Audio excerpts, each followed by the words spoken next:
The NVIDIA RTX 5060 is now available at your local microcenter, so be sure to check microcenter.com for inventory on the 5060 or any other NVIDIA cards that you are currently looking for. And since today's launch day, I just wanted to talk a little bit about the 5060 because I currently don't have drivers to get it working, so I can't really do much of a demo right now. But I really do plan on putting this to the test. I'm thinking I can put this in a PC for a follow-up video and we can test out Doom Dark Ages that just came out, and I'm really looking forward to see how that performs on an 8GB card. We have Oblivion Remastered, and then obviously I want to try some of the RTX required titles like Assassin's Creed Shadows or even Indiana Jones, so that'll be kind of interesting. One thing I do want to call out about the 5060 now being out, you have that 8GB of GDDR7 VRAM. This is a lower powered card. It starts at about 145 watts, and it has a single 8-pin connector, which you can see right over here, so no need for a 12-volt 2x6 connector.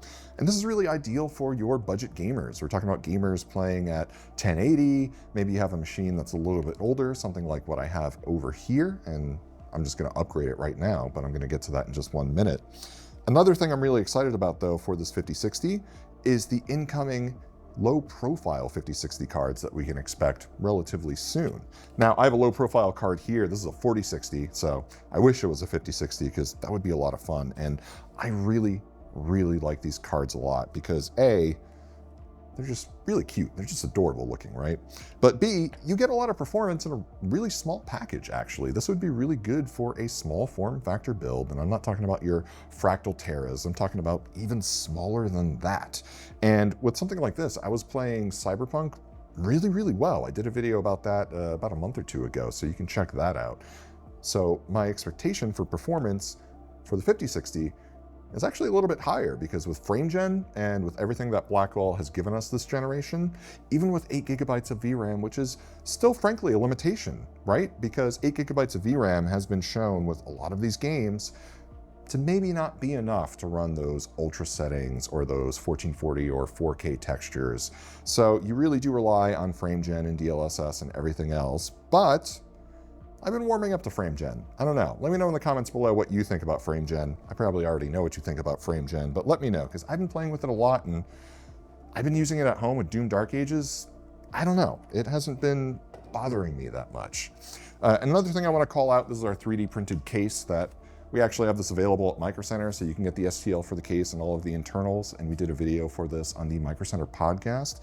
But something like this, where I can modify this case and shrink it even more, ideal for a 5060. So that's something I'm really looking forward to doing.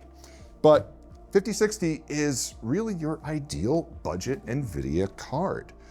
This PC we did a couple of weeks back, actually. This was a $500 PC build, so everything here was under $500. And this has a Ryzen 5 5500, which is an AM4 CPU. But I'm very confident that even with that older CPU, pairing it off with the 5060 would actually be a really good upgrade because this has a 2060 in it now. So I was able to do some ray tracing games like Cyberpunk on this, and it ran relatively well, actually, believe it or not, but no frame gen because 20 series card, that's already, what, 3 generations old now? And so one thing I wanted to demonstrate really quick was that if you are on an older machine, and especially if you currently have a 60 series card, like a 2060 or even a 3060, an upgrade to a 5060 is actually pretty good because again, you do get that frame gen.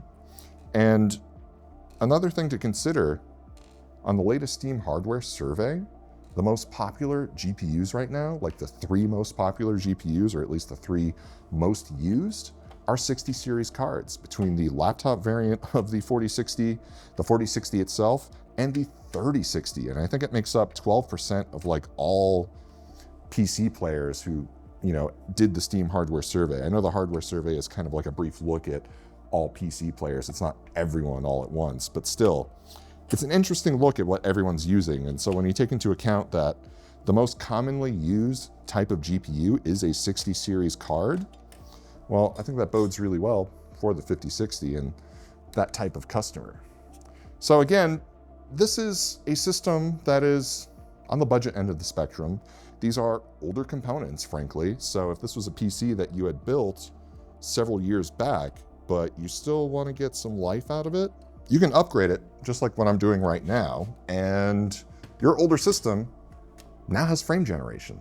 Now you can get a lot better performance out of the same system by just upgrading one component. And that is something that you can do at your local microcenter. So I think that's something to really take into consideration. So if you are looking for a new GPU, make sure you check microcenter.com for availability of inventory of GPUs near you.